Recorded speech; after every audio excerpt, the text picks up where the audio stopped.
하나님이 기뻐하시는 삶을 살고 있는가? 하나님께서 저를 목사로 부르시고 또 하나님이 기뻐하시는 교회가 무엇인지, 교회를 어떻게 섬기고 어떻게 가꿔야 하는지 공부하기 위해서 부르셨지만, 분명히 저를 하나님께서 부르셨다는 분명한 믿음이 있지만, 당시 제 안에는 여전히 답답하고 또 암담한 마음으로 고민이 있었던 것이 사실이거든요. 왜냐하면 예수를 믿고 목사로 살아가면서도 내일에 대한 기대를 안고 하나님을 신뢰하기보다는 막 소망이 넘쳐서 기쁨이 넘치기보다는 여전히 막막한 현실에 눌려서 어떡하지?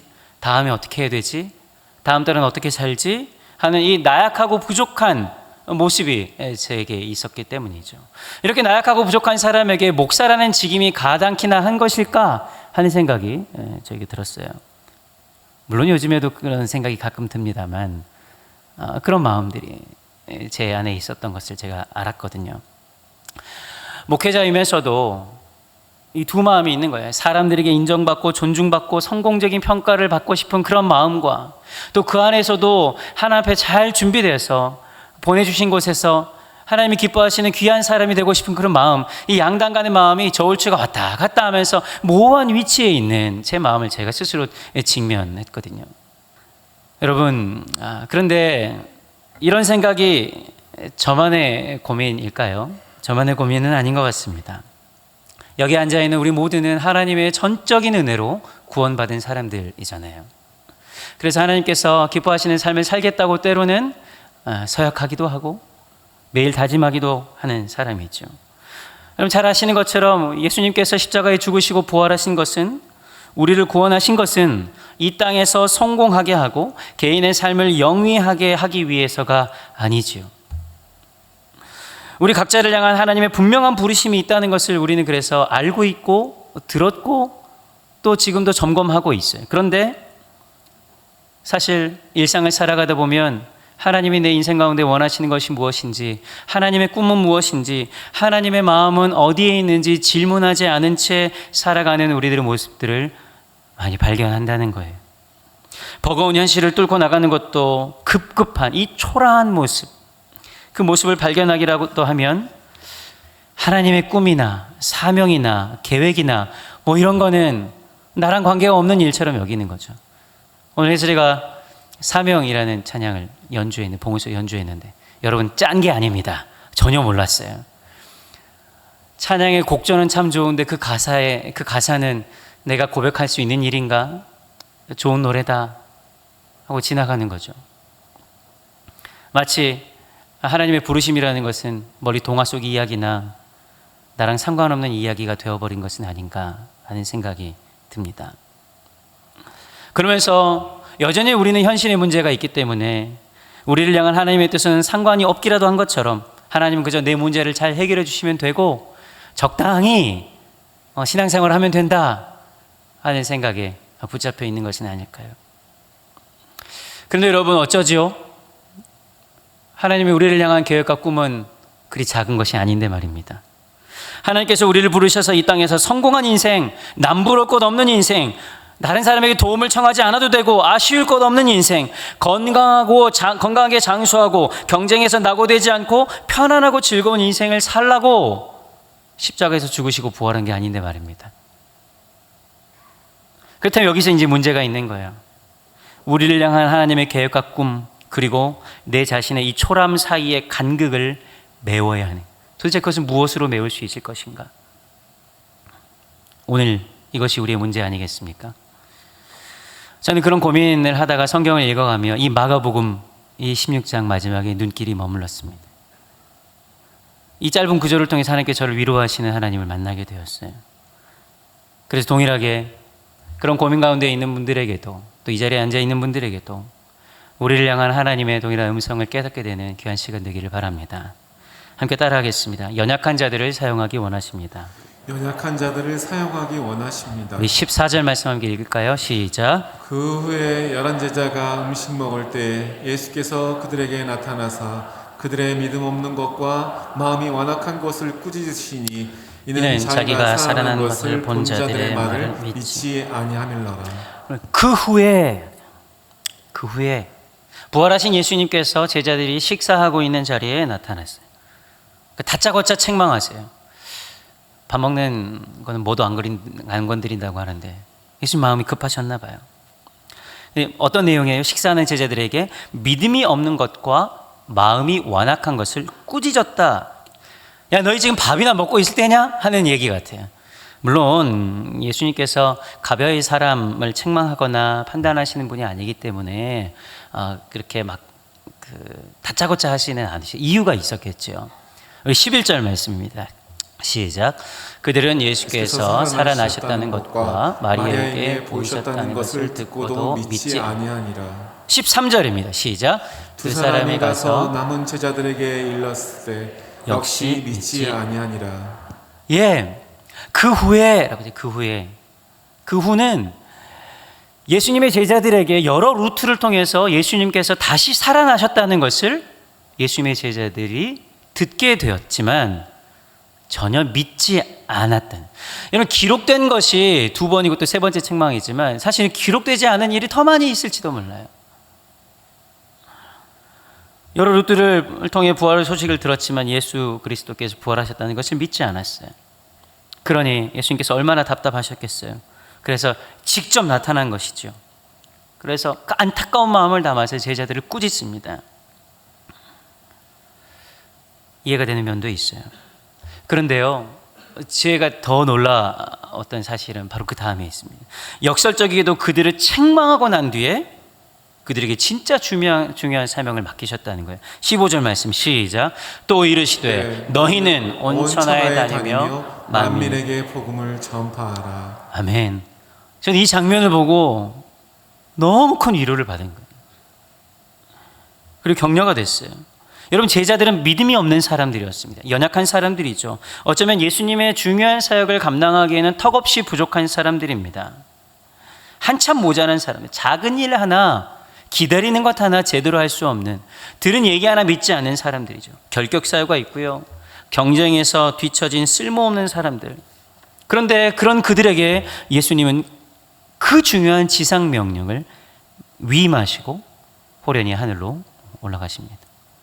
여러분, 만약 저였다면 제자들은 거들떠보지도 않았을 겁니다. 탈락! 집으로 가. 그러나 여러분, 결과는 어떻습니까?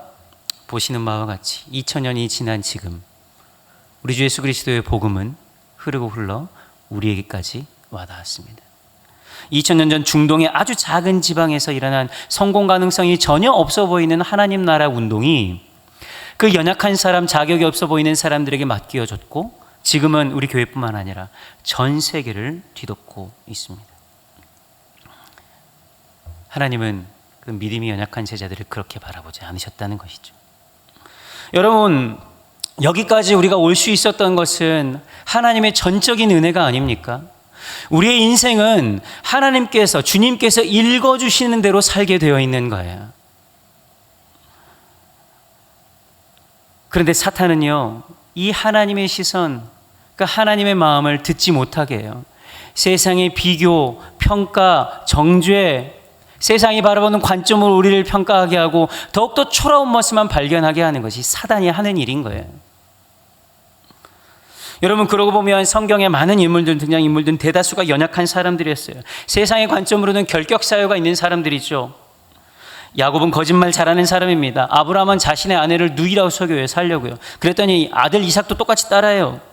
아이라 말할 줄 몰랐다고 하는 예레미야, 그 이방 여인, 왕처럼 보이지만 부름받았을 때는 한낱 목동에 불과했던 다윗, 살인자 모세, 그런 사람 하나님께서 사용하셨다는 거예요. 사랑으로 바라보시는 예수님의 시선이 믿음이 없었던 배신자 베드로를 변화시켰던 것이죠. 역사의 연출자이자 주관자가 되시는 우리 하나님은 이렇게 믿음이 없는 사람들, 무명의 그리스도인들에게 복음 전파의 위대한 사명을 맡기셨습니다. 여러분, 하나님은 결코 그들을 실패자로, 낙오자로, 무능력한 사람으로 보지 않았어요. 사랑과 신뢰가 가득한 눈으로 그를 바라보았던 것이죠. 여러분, 지금 내 환경과 상태와는 관계가 없는 거예요. 너의 연약함 나는 그렇게 바라보지 않는다. 너희의 초람이 내 계획에 문제가 되지 않는다. 예수님 이렇게 말씀하시는 거예요. 요한복음 14장 12절입니다. 같이 읽겠습니다. 시작. 내가 진실로 진실로 너에게 이르노니 나를 믿는 자는 내가 하는 일을 그도 할 것이요 또한 그보다 큰 일도 하리니 이는 내가 아버지께로 감이라. 문제는 부름받은 그 사람들이 하나님의 시선으로 자신을 바라보느냐, 하나님의 마음으로 그 사건을 바라보고 신뢰하느냐의 차이에 있습니다.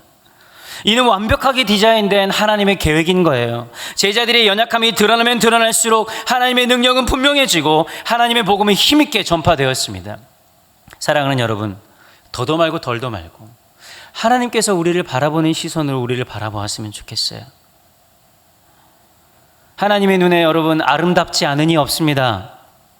하나님의 눈에 늙고 병들어 쓸모없는 이 없고 가난하고 연약해서 하나님의 꿈을 꾸지 못할 사람이 없는 거예요. 여러분 오해하지 마세요. 착각하지 마세요. 그저 내 꿈 성취하고 이 땅에서 성공하고 잘 살아보기 위한다면 여러분 우리는 여전히 우리의 생각 안에 머물다가 그냥 그렇게 살다 갈 겁니다. 우리의 삶의 자리를 벗어나지 못해요. 그러나 우리가 하나님의 위대한 꿈을 꾸게 된다면 우리의 삶은 달라지게 되어 있어요. 하나님의 시선으로 자신을 바라봄으로 하나님의 역사에 동참하되는 온 성도들 되시기 바랍니다. 따라합니다. 온 세상 모든 만민에게 그리고 모든 피조물에게 온 세상 모든 만민에게 그리고 모든 피조물에게 15절 있습니다. 시작. 또 이르시되 너희는 온 천하에 다니며 만민에게 복음을 전파하라. 여러분 하나님은 이 세상을 사랑하셨죠. 그래서 그 아들을 우리에게 보내셨습니다. 그래서 이 세상은 언제나 하나님의 시선 안에 머물러 있어요. 때문에 우리도 세상을 품어야 하는 거예요. 세상에서 성공하기 위해서 세상을 사랑하는 것이 아니라 하나님의 꿈이 세상 안에 있기 때문이에요. 그래서 하나님께서 우리를 교회 안으로 부르신 것도 결국엔 잘 흩어지게 하기 위해서 우리를 이곳에 모이게 한 거예요. 하나님의 계획은 처음부터 열방이 복을 얻게 하기 위한 것이 하나님의 계획이었죠. 그래서 복음을 경험한 사람들이 세상으로 나아가는 것, 그것이 하나님이 우리를 향한 명령이자 계획입니다. 사도행전 1장 8절 이렇게 얘기합니다. 오직 성령이 너에게 임하시면 너희가 권능을 받고 예루살렘과 온 유대와 사마리아 땅 끝까지 이르러 내 증인이 되리라. 성령의 역사로 여러분 교회가 든든히 세워져 갔어요. 사도행전은 성령행전이라고 얘기해요. 전혀 교회에 가능성이 없었던 곳에 성령이 임하니까 예루살렘 교회가 불같이 일어났어요. 그런데 문제가 생긴 거예요. 사도행전 1장 8절 이렇게 말씀하셨음에도 불구하고 예루살렘 교회가 흩어지지 않아요. 오히려 계속해서 모입니다. 여러 가지 이유가 있었겠지만 그래서 하나님께서 허락하신 것이 그들에게 환난과 핍박이에요. 어떤 이들은 환난과 핍박이 다가오면 우리에게 안 좋은 일이 생겼다고 얘기하지만 여러분 믿음의 눈은 그 사건을 수동적으로 바라보지 않아요. 이 사건을 통해서 능동적으로 하나님께서 행하실 일들이 있구나. 초대교회 성도들은 자신이 깨닫지 못하고 있었던 걸 알게 된 거예요. 이 환난과 핍박은 우리를 세상 한복판으로 나아가도록 하시는 하나님의 계획이구나. 복음을 전파할 수 있는 기회이구나. 여러분 우리 인생 가운데 동일합니다. 우리에게 다가오는 일들을 수동적으로 해결하면 그저 매일 그냥 사건을 겪는 거예요. 그냥 하나님께서 그 일 통해서 우리에게 무엇을 말씀하기를 원하시는가 성령께서는 그것을 알려주시는 거죠. 근데 그렇다면 온 천하에 다니며 온 천하는 어디일까요? 여러분 이 1차적으로는 지리적인 경계를 넘는 것이죠. 예루살렘과 온 유대와 사마리아 땅 끝 다른 곳에 가는 거예요. 복음의 증인이 되는 것이죠. 그런데 지리적인 경계를 넘어선다는 것은 어떤 지리적 위치의 이동만을 말하진 않아요. 낯선 땅으로 가는 것, 언어가 다르고 사회적으로 문화적으로 종교적 전통에 의해서 넘어갈 수 없었던 그 경계를 넘어서는 것입니다. 여러분 지역적인 경계를 넘어서는 것은 사실은 문화적이고 언어적이고 전통적인 경계를 넘어서는 것보다 훨씬 쉬운 일이에요. 익숙하지 않은 환경, 나와 다른 배경에서 살아가던 사람, 성격도 취향도 달라서 특별한 일이 아니면 마주칠 일이 없었던 그런 사람들에게 다가가는 것입니다. 여러분 그 사람들은 어쩌면 우리의 일상에 이미 찾아왔지만 내가 아무런 의미를 두지 않았던 사람들일 수 있습니다. 여러분 성질 급했던 베드로가 매일 왔다 갔다 왔던 그 성전 미문에 한 사람이 보이지 않았었거든요. 그런데 어느 날 그 사람이 자신에게 의미 있는 사람으로 다가와요. 일어서지 못하는 장애인. 아무런 의미가 없었던 사람인데 어느 날 갑자기 그의 의미가 다가옵니다. 그래서 베드로가 그에게 다가가요. 마태복음 25장에 보면 예수님께서는 지극히 작은 사람 한 사람에게 하지 않은 것이 나에게 하지 않은 것과 같고, 지극히 작은 사람 그에게 긍휼을 베푸는 것이 나에게 베푸는 것 같다고 말씀하셨어요. 우리 삶에 사랑하는 여러분, 하나님의 역사와 계획과 사건이 나타나지 않은 이유는 무엇일까요? 그것은 나의 인생이 내가 이미 익숙한 지경 안에만 머물러 있기 때문에 그럴지도 몰라요. 여러분, 내가 익숙한 곳에서는 하나님의 기적이 일어날 필요가 없어요. 도움받을 필요가 없잖아요. 집안에 자는데 기적과 같은 일어날 일이 뭐가 있어요? 여러분, 우리는 이미 우리에게 다가온 가까이 있는 그 한 사람을 주목해야 합니다. 온 천하로 번역된 코스몬이라는 헬라어는 코스모스, 우주거든요. 이 우주가 저 멀리 있는 게 아니에요. 내 주변에 있는 사람들부터인 거예요. 어쩌면 나에게 가장 가까운 사람이 가장 멀리 있는 땅끝일지도 몰라요. 1년이 지나가도 같은 아파트 라인에 옆집에 무슨 일이 있는지, 어떤 사람이 사는지, 윗집에 뭔 일이 있는지, 아랫집에 뭔 일이 있는지 알 턱이 없는 삶을 살아간다면 여러분, 그 사람들이 우리에게는 땅끝 아니겠어요? 가장 가까이 살아가는 우리 가족들, 우리 친지들, 나를 너무나도 잘 알고 있어서 내가 어떤 사람인지 너무 잘 알고 있는데 내가 가지고 있는 것들을 전하기 너무 부끄러운 그 사람들이 내게 땅끝이 아니겠습니까? 그런데 또 한편으로는 꼭 말씀 나누고 싶은 것은 우리가 복음을 전파해야 하는 존재가 있는데 온천하 뒤에 나오는 모든 만민입니다. 모든 만민. 물론 모든 만민은 모든 사람을 말하죠. 그런데 헬라어 원문을 보면 그 만민이라는 단어가 크티세이라는 단어로 나오는데 영어 번역은 어떻게 나오냐면 all creature라고 합니다. 모든 피조물이라고 나와요. 그러니까 예수님께서 제자들에게 명령하신 온천하 모든 만민은 사람에게만 국한되는 일이 아니라는 거예요. 하나님이 만드신 모든 피조물 향해 복음을 전파하라고 예수님 말씀하셨어요. 그래서 사도 바울은 로마서 8장 19절을 통해 피조물이 고대하는 바는 하나님의 아들들이 나타나는 것이라고 말씀하셨죠. 여러분, 이 땅에 복음이 필요하지 않은 존재는 없어요. 그리고 복음이 변화시킬 수 없는 존재도 없습니다. 우리에게 허락된 삶의 자리로 우리가 한 걸음 내딛는 사람들, 또 눈에 들어와 어떤 관계를 맺어야 하나 고민하는 사람들, 그리고 내 주변 환경, 그들에게 복음의 삶을 살아낸다면 새로운 변화가 나타나게 될 줄로 분명히 믿습니다. 그 사람들에게 조그만 손을 내미는, 발걸음을 내딛는 용기를 갖게 되시기를 진심으로 바랍니다. 따라하겠습니다. 복음을 전파하십시오. 복음을 전파하십시오. 15절 말씀입니다. 시작. 또 이르시되 너희는 온 천하에 다니며 만민에게 복음을 전파하라. 예수님께서 믿음이 없는 제자들에게 온 천하 모든 사람에게 다가가라고 말씀하시는 이유는 그들이 먼저 경험한 복음을 그들에게 전파해야 하기 때문에. 여러분, 복음을 듣지 않고서 어떻게 전할 수 있겠습니까? 그러니 먼저 들은 이들에게는 전해야 하는 책무가 있는 것이죠. 다시 한번 말씀드리지만 여러분, 세상에는 복음이 필요 없는 사람, 또 복음이 변화시킬 수 없는 사람은 없습니다. 오늘 우리에게도, 여기에 있는 우리들에게도 복음이 필요합니다. 여러분, 이 땅에 살아가는 모든 존재들, 이 땅에 존재하는 모든 생명들에게는, 생명들이 갖고 있는 근원적인 문제는 복음을 경험하지 않은 문제입니다. 그들에게 우리는 복음을 증언해야 해요. 그런데요, 사랑하는 여러분, 복음은 논증하는 게 아닙니다. 연구하고 공부해서 그들을 잘 설득하는 게 복음을 증거하는 게 아니에요. 복음의 증인이 되지 않고 복음을 증언할 수 있는 방법은 없습니다. 사랑하는 여러분, 그런데 복음을 증언하면 그 복음은 복음 자체가 일하게 되어 있어요. 예수 그리스도의 우리를 향한 대속의 십자가, 죽음의 권세를 파한 부활의 능력, 지금도 함께 하시는 성령의 역사는 그것을 선포할 때 복음 스스로 일합니다. 내가 뭔가를 해야 하는 게 아니에요. 여러분, 우리가 진리를 선포할 때 진리 자체가 이래요. 진리가 너희를 자유롭게 하리라 말씀하잖아요. 문제는 진리를 선포하지 않는 데 있는 거예요. 그러나 우리가 복음을 뿌리면 복음은 복음 스스로가 일할 겁니다. 왜냐하면 세상에서 가장 강력한 것이 복음의 능력이기 때문에. 성령이 너희에게 임하시면 너희가 권능을 받고 했을 때 그 권능이 뭐냐면 듀나미스, 다이나마이트의 원이거든요. 폭발력이 엄청나게 강한 능력이라는 뜻이에요. 죽음을 파하는 권세.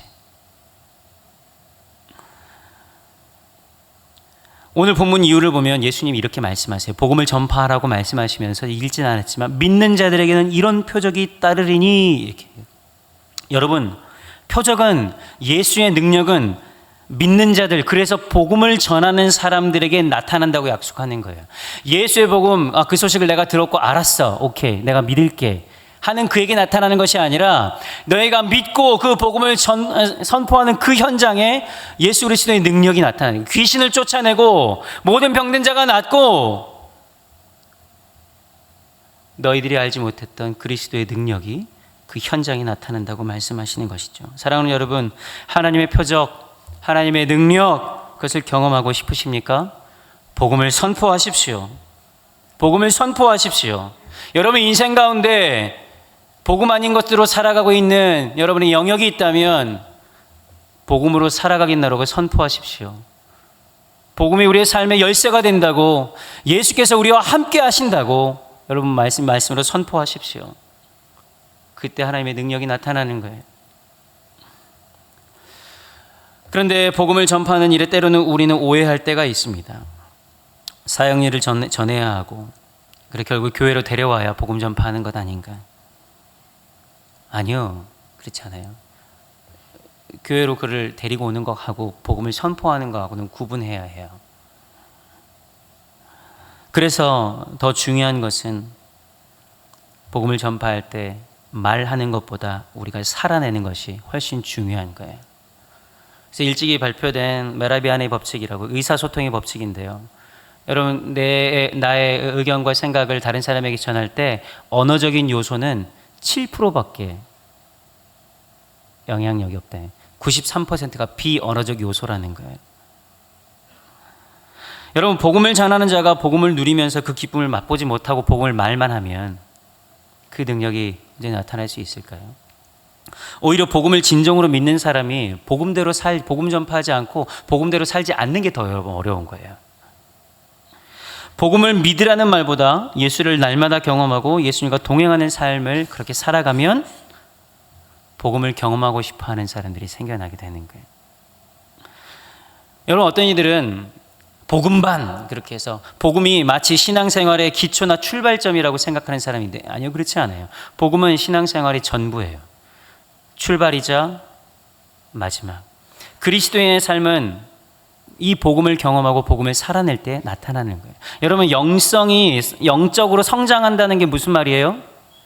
복음반 이제 마쳤으니까 다음 더 고차원적인 거, 그 다음 제자, 여러분 이런 건가요? 아니요. 영적으로 성장한다는 것은 복음 자체를 뛰어넘는 것이 아니라 복음으로 더 깊이 들어가는 거예요. 그것은 날마다 예수를 만나고 날마다 예수를 전하는 일입니다. 복음은 오늘도 믿음으로 살아내려는 하나님의 사람들의 삶을 통해서 증언되고 증거되고 또한 증명되기도 할 것입니다. 저는 이곳에 있는 우리 거룩한 빛 온전교회 온 성도들이 복음의 능력 안에 살아가기를 진심으로 바랍니다. 교회 다니는 것, 그저 교회 다니고 헌금하고 착한 일 하면 복 주겠지. 예, 그럴 수도 있습니다. 그러나 그것 때문에 예수님께서는 우리를 부르지 않고, 연약하고 부족하고 믿음 없지만 그러나 믿겠다고 결단하는 하나님의 사람들에게 위대한 사명을 맡기셔서 오늘도 우리와 함께 하기를 원하시는 그 하나님의 마음이 우리에게 있습니다. 오늘 우리에게 임하는 거예요.